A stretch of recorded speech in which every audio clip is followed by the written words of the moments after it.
Super Saravana ஸ்டோர்ஸ்ல December 16 இருந்து ஜனவரி 15 வரைக்கும் ஒவ்வொரு பிரான்ச்லயும் ஒரு கஸ்டமருக்கு ₹1,00,000 மதிப்புள்ள தங்க நகை பண்டிகை பரிசு. வணக்கம். இது தமிழ் குரலின் சிறப்பு நேர்காணல். இன்றைக்கு நம்மோடு இணைந்து இருக்கிறவர் மரியாதைக்குரிய மூத்த பத்திரிகையாளர் வழக்கறிஞர் முனைவர் தராசு ஷியாம் அவர்கள். சார் வணக்கம். சார் வணக்கம். 2 முறை அமித்ஷா அவர்கள் தமிழ்நாடு வர இருந்தது அப்படிங்கிறது வெவ்வேறு காரணங்களால தள்ளி போயிருக்கிறது. இன்னமும் கடந்த ஏப்ரல் மாதம் கூட்டணி அறிவிக்கப்பட்டு அது எக்ஸ்பேண்ட் ஆகாமலே இருக்கிறது. அதிமுக பாஜகவுக்கு இருக்க வாய்ப்பு என்ன? ஏன்னா எல்லாரும் விஜய் எங்களுக்கு ஒரு ஆப்ஷன் இருக்கணும் போது பேரத்தை அதிகப்படுத்துவாங்க இல்லைங்களா? அப்ப ஏதாவது ஒரு ட்ரம்ப் கார்டை நீ எடுக்கணுங்கிற சூழல் வரும். என்ன ஆப்ஷன் இப்ப எடப்பாடி அவர்களுக்கு ஓப்பனா இருக்குன்னு பாக்குறீங்க சார்?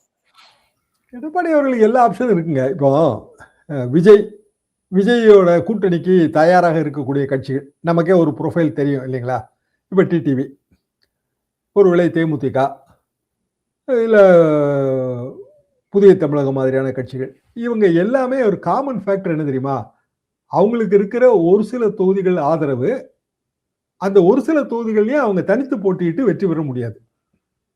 இதானே டிடிவி உட்பட நான் சொல்றேன். சில தொகுதிகளில் இருக்குங்க. இப்போ டாக்டர் கிருஷ்ணாமி சில தொகுதிகள் இருக்கு, ஸ்ரீவில்லிபுத்தூர்ல இருக்கு, தென்காசியில் இருக்கு. ஆனா ஜெயிக்கிறதுக்கு அது பத்தாது. ஜெயிக்கிறதுக்கு பத்தாதுங்கும் போது இன்னொரு கட்சியோட கூட்டணி சேரணும். அந்த கூட்டணியில அந்த தொகுதியை வாங்கணும். அதுல இருக்கிற சிக்கல் என்னன்னா, இவங்களால மற்ற தொகுதியில லாபம் கிடையாது. எனக்கு நான் தான் திமுக, நான் தான் அதிமுகனா, கிருஷ்ணாமி அவர்கள் கேட்கிற 3 தொகுதியும் கொடுத்துட்டா பிற தொகுதிகளில் எனக்கு என்ன லாபம் இருக்கு? இந்த கணக்கெல்லாம் போட்டுதான் நம்ம கூட்டணி ஒப்பந்தம் போட்டுக்கிறோம். அப்போ இவங்க எல்லாருக்கும் இயல்பான ஆப்ஷன் எது அப்படின்னா விஜய், தாவேகா. என்ன காரணம்னா, தாவேகாவுக்கும் புரூடா எந்த ஓட் பேங்கும் இல்லை. எல்லாமே இலூஷன், நம்ம கற்பனைவாதம் தான். அவர் என்ன சொல்றாருங்க, அது தீய சக்தி, நாங்க தூய சக்தி. தூய சக்தி மட்டும் இல்ல, மாய சக்தியும் கூட. மாயம் தானே அது. சினிமா மாய உலகம் தானேங்க. அப்ப இருக்கிறத இல்லாததா காட்டணும், இல்லாததா இருக்கிறதா காட்டணும். அது சினிமாவுக்கும் பொருந்தும், அரசியலுக்கும் பொருந்தும்ல. உதவி செய்யறது டிவி, ஊடகங்கள், யூடியூப் ஷோ, இப்படிதாங்க. எங்க காலத்துல பத்திரிக்கை, நீங்க எத்தனை பக்கம் படம் போட்டாலும் இந்த பிரம்மாண்டத்தை நம்ம உணர வைக்கவே முடியாது. டிவிங்கும் போது ஏகப்பட்ட ஆங்கிள், ஏகப்பட்ட விஷயம் நம்ம காட்டுறோம். ஸோ நேச்சுரலா இது மக்களுக்கு போய் சேருது. பெரிய ஆதரவுங்க. சாதாரணமா பாக்குறவங்க என்ன நினைக்கிறாங்க, விஜய் அடுத்த முதலமைச்சர் ஆகிறதுக்கான வாய்ப்பு இருக்கு அப்படின்னு நினைக்கிறாங்க. ஆனா களத்துல இருக்கவங்களுக்கு உண்மை தெரியும்ல. நான் ஒரு சிறிய கட்சி தலைவரா இருக்கேங்க.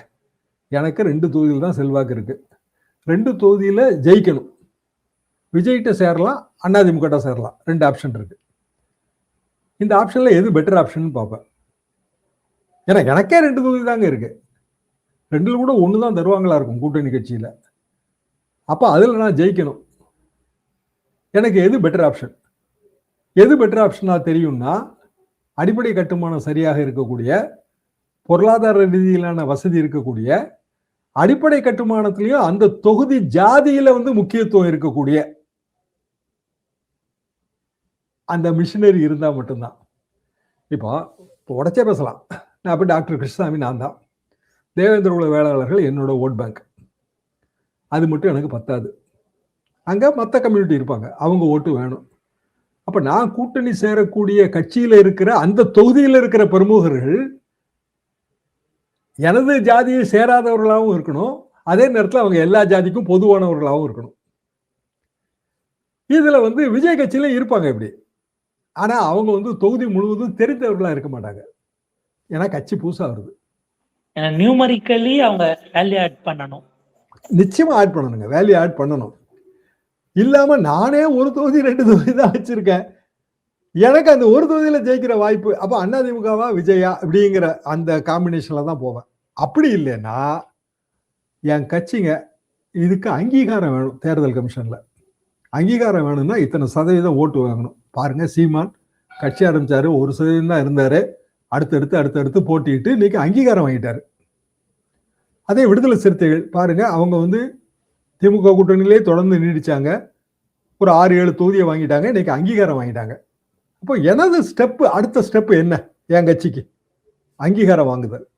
அதாவது ஒரே ஒரு தொகுதியில மட்டும் நான் ஜெயித்தல் அல்லது என் கட்சிக்கு மொத்தமாக அங்கீகாரம் வாங்குது. இந்த ரெண்டுல எது பெட்டர் ஆப்ஷன்? இதைத்தானுங்க கனெக்ட் பண்ண முடியும். அப்படின்னா விஜய் வந்து அதிமுக ஒரு தொகுதி கிடைக்கும்னா விஜய் வந்து 15 தொகுதி கொடுக்கணும். அப்பதான் எனக்கு அந்த ஓட்டு கிடைக்கும். அதாவது நான் 8% 7% ஓட்டு வாங்கினாதாங்க எனக்கு அங்கீகாரம் கிடைக்கும். ஒரே ஒரு தொகுதினா அந்த ஓட்டு கிடைக்காது. நான் ஜெயிச்சிருவேன் எம்எல்ஏ. திமுக கூட்டணி போனாலும் ஜெயிச்சிருவேன். எம்எல்ஏ ஆயிட்டா அது வேற விஷயம். இப்போ ஒரு தொகுதியில எம்எல்ஏ ஆனவங்களுக்கு அங்கீகாரம் இல்லைன்னு சொல்லி தேர்தல் ஆணையம் சொல்லுது. ஏன்னா நீங்க வந்து வேற சின்னத்துல போட்டி போட்டீங்க, உங்களுக்கு எப்படி கட்சி அது தனி கேள்வி வேற ஓடுதுங்க. ஆனா நான் ஒரு சின்னம், அந்த சின்னத்துல நான் போட்டிடுறேன். அது எனக்கு நிரந்தர சின்னம் ஆகணும், அது ஒண்ணு. என் கட்சிக்கு அங்கீகாரம் கிடைக்கணும், அது ஒண்ணு. அப்படின்னா இன்றைய தேதிக்கு 10க்கும் மேற்பட்ட தொகுதிகளில் போட்டி போடத்தான் அந்த அந்த வாய்ப்பே இருக்கு. அப்படின்னா ஒரு தொகுதிக்கு பதிலாக 10 தொகுதிக்கு தருவீங்களாங்கிறது விஜய்கிட்ட பேரம் அதிகமா இருக்கும். கடை பூசா திறந்தாச்சுங்க. கடை பூசா திறந்தாச்சு. ஒரு பெரிய கடை இருக்கு, அந்த கடைக்கு போறோம், இவ்வளவு விலைன்னு சொல்றாங்க. சரி வேற கடையில வாங்கலாம் அப்படின்னா நான் அந்த கடையில புது கடையில போய் கேட்கும் போது விலையை ரொம்ப குறைச்சு கேட்பேன்ல, பேர வலிமை எனக்கு கூடிரும்ல. அப்ப விஜய் நாப்புல எப்படி எல்லாத்தையும் வந்து அது சரி பண்ணி கொடுத்துருவாரு? புரியுதுங்க சார். இந்த இடத்துல எனக்கு ஒரே ஒரு நிறைவு கேள்வி நான் வைக்க விரும்புறது சார். தமிழ்நாட்டை பொறுத்த வரைக்கும் ரொம்ப பெரிய அளவுக்காக பிஜேபி எதிர்ப்பு வாக்கு வங்கி இருக்கிறது. இதுல ஷேர் பண்ணுவதற்கு ஆளே வராம டிஎம்கே ஒரு குஷன்ல இருக்கும்னு ஒரு கேள்வி வருது. திருப்பரங்குன்ற இஷ்யூவோ இன்னைக்கு பார்லிமெண்ட்ல நடந்ததோ, நேற்றுக்கு மகாத்மா காந்தி தேசிய ஊரக வேலைவாய்ப்பு திட்டத்துல அதிமுக ஆதரிச்சு வாக்களித்து இருக்கிறார்கள். சில கரெக்ஷன்ஸை சொல்லிட்டு இவர் திருப்பரங்குன்றத்தை பத்தி வாயவே திறக்க மாட்டாரு, கேட்டா களத்திலே இல்லாம பாருன்னா டிஎம்கே அந்த ஆன்டி பிஜேபிங்கிற இடத்துல ரொம்ப குஷன்ல கம்ஃபர்டபுளா பொசிஷன் பண்றதுக்கு எதிர்கட்சிகள் அதுல அந்த ஓட்டை பிரிக்கிறதுக்கே வராம இருக்காங்களோட ஒரு பார்வை இருக்குல்ல, எப்படி பாக்குறீங்க? ஆன்டி இன்குமென்சி வந்து மத்திய அரசுக்கு இருக்கா இல்லையா? திமுகவுக்கு இருக்குங்க ஆளுங்கட்சி, மத்திய அரசுக்கு கண்டிப்பா இருக்கு சார். எலெக்ஷன் ரிசல்ட் தமிழ்நாடுல பல விஷயங்கள். இப்ப மகாத்மா காந்தி ஊரக வேலை வாய்ப்பு திட்டம் எடுத்துங்க, நவோதயா ஸ்கூல் எடுத்துங்க, இன்னும் பல பிரச்சனைகளை கொண்டு வருவாங்கல்ல. எஸ்ஐஆர் எண்ணிக்கை வெளியில வந்ததுன்னா பிரச்சனை. மத்திய அரசாங்கம் எடுக்கிற பல நடவடிக்கைகள் மாநிலங்கள்ல இருக்கிற லோக்கல் அரசியலுக்கு ஒத்துவராம போகும்ல. இப்ப ஏங்க வந்து மகாத்மா காந்தி அந்த இஷ்யூ வருது, உத்தரப்பிரதேசல தேர்தல் வரப்போகுது, அங்க நில சுவந்தார்கள். கிராம அளவுல நான் வேலை பார்த்திருக்கேங்கிறதுனால 100 நாள் வேலை வாய்ப்புல வந்து அதை எதிர்ப்பவர்கள் யாருன்னு பாத்தீங்கன்னா பெரிய அளவுக்கு ஏக்கரேஜ் உள்ளவங்க.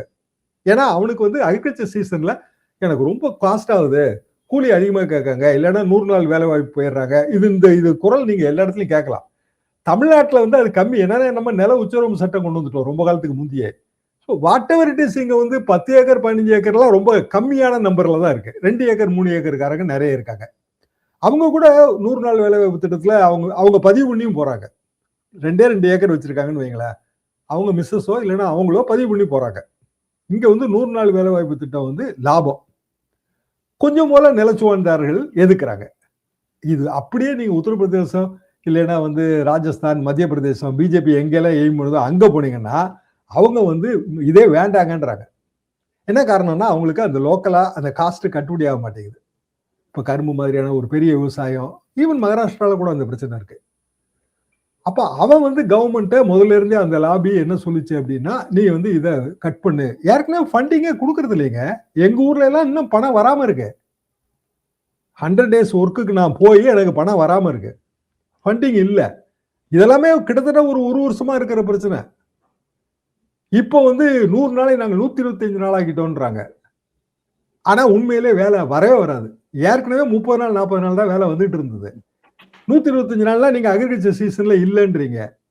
மொத்தத்துல ஃபண்டு குறைச்சாச்சு. டிமாண்ட் டிரைவனா இருந்ததை இப்ப சப்ளை டிரைவனா மாத்திட்டீங்க.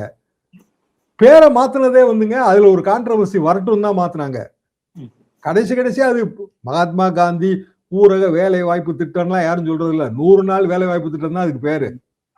இப்பவும் என்ன ஜி வேலை வாய்ப்பு திட்டம்னு சொல்ல போறாங்க. அப்பவும் அதுக்கு பேரு 100 நாள் வேலை வாய்ப்பு திட்டம் தான்.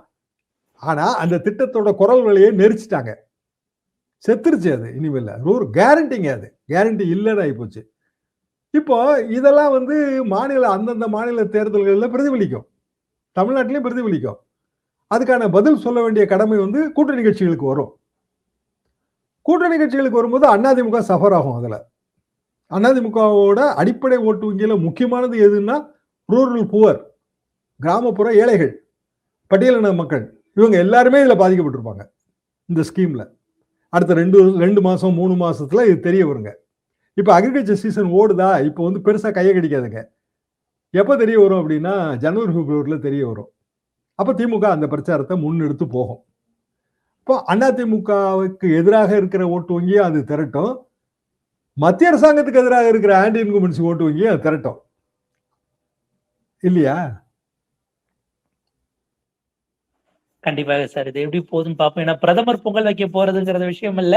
இங்க அரசியல் கட்சிகள் என்ன கால்குலேஷன்ல பொங்கல் வைக்க போறாங்கிறதுதான் ரொம்ப முக்கியமானதா இருக்கும். நம்ம அதை எப்படி போகுதுங்கிறத பார்ப்போம். ஒரு விரிவான உரையாடல். நேரத்துக்கும் கருத்துகளுக்கும் மிக்க நன்றி சார்.